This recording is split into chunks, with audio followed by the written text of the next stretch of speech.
Amanda Staveley will be happy to finally see a game of football. Finally, there is a game of football.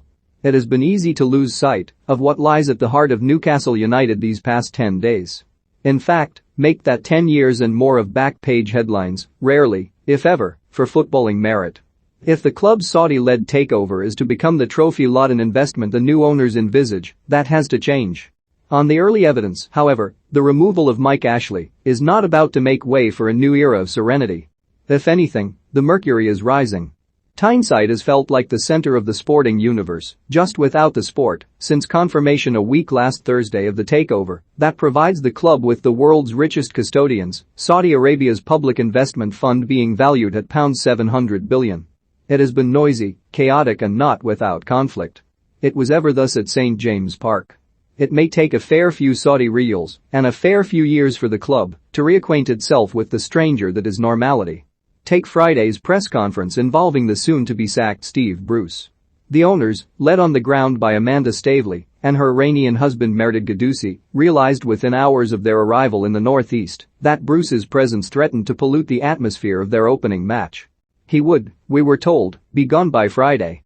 They could not have him as the footballing face of the new regime, it was said. Yet there he was, in typically clumsy and contradictory fashion, talking about maintaining his dignity before getting into a row with journalists and wishing we had been slapped by our bosses for reporting he was to lose his job last week.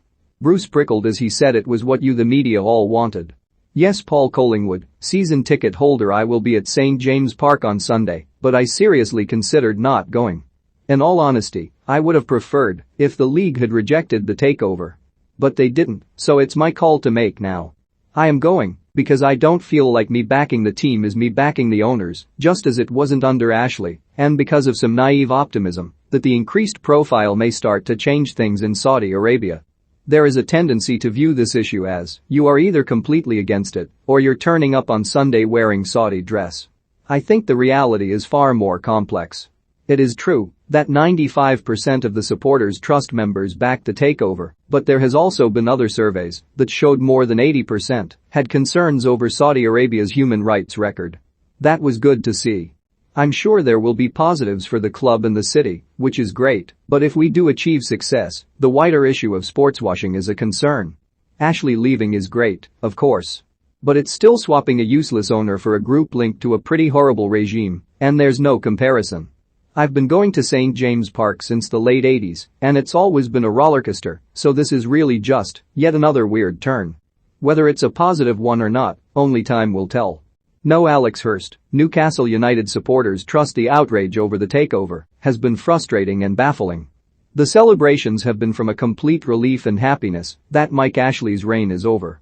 The future of our club is safe, and under Ashley I was not sure it was. That's a really good place to be. Tens of thousands of supporters had walked away from the club. I know people who have not been to St. James Park since 2008 who will be there on Sunday. To see them return will be as good as anything else. Whoever had bought the club, I think you would have seen this outpouring of emotion. Loads of people will make money out of this, the league, the owners, newspapers, Ashley. The only people who don't make any money and had no vested interest are the fans. We didn't have a say. We have the least power, but are expected to take the most responsibility. The Saudi ownership does not bother me as a fan. It bothers me as an individual, but not as a football fan. The royal family and the government roll out the red carpet for the Saudi royal family. We are told they are allies of the UK. Lots of other businesses work with Saudi Arabia, but suddenly, as a football fan, you need to have an issue with it. No one expected us to change the practices of Sports Direct. All we can do is hold the owners to account about how they run our club. There will be people who don't like it. There might be people who never go again. But overall there is a sense of euphoria. The manager took another swing when admitting that of course he would enjoy shoving a victory on Sunday back in a few people's faces as the question was put to him. Those around the consortium had taken note and would not have been impressed. It was further proof of the need to remove a man who is seen by many as the cause of such toxicity and division. What were they thinking leaving him in situ for a media call that should have been all about positivity and the club united?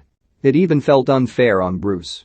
The answer from some was that they ran out of time in making the change, evidenced by Staveley's statement less than an hour before the manager's press briefing confirming he would stay on for the Tottenham game. Because of COVID, Staveley and Guendouzi cannot be presented on the pitch on Sunday.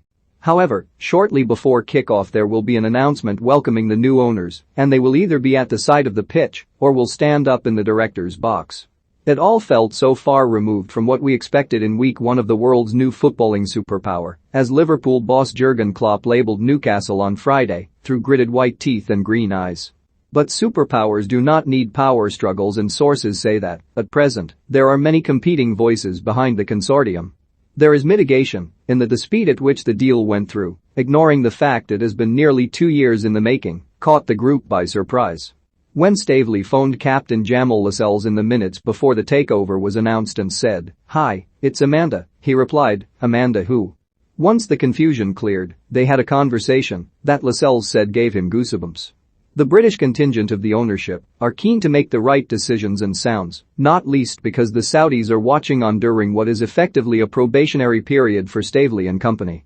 In the hours after the deal was signed off, and, from the sofa of her hotel suite in Jesmond Dean House in Newcastle, Staveley spoke of surpassing the likes of Manchester City and Paris Saint-Germain, signalling her intent to win the Premier League after 5 years. The plan had been to keep a lid on expectations. The lid, we understand, was last spotted by William Shatner from the window of his space capsule. But, back on planet Earth, the reality of the opposition to Saudi money in the Premier League was beginning to hit home. Human rights and television rights, specifically, alleged Saudi piracy, formed part of Staveley's opening round of questions from reporters.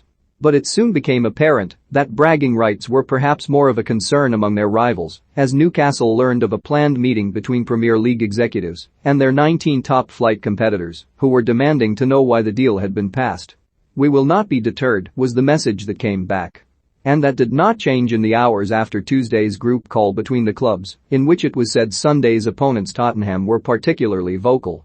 Again, it made back-page headlines. 24 hours later, and Newcastle were still in the news, this time when Leicester's Brendan Rodgers let it be known he would reject any advances to become manager. There have been countless other names floated, and various other parties claiming to have been in contact with the consortium, and that will only intensify. For Bruce, the man charged with picking and motivating the team on Sunday, it has felt a little unedifying. It has been that sort of week, especially given much of the coverage has justifiably centered on the moral issues of Saudi involvement in the Premier League. That is not going away anytime soon either. Finally, then, there is a game of football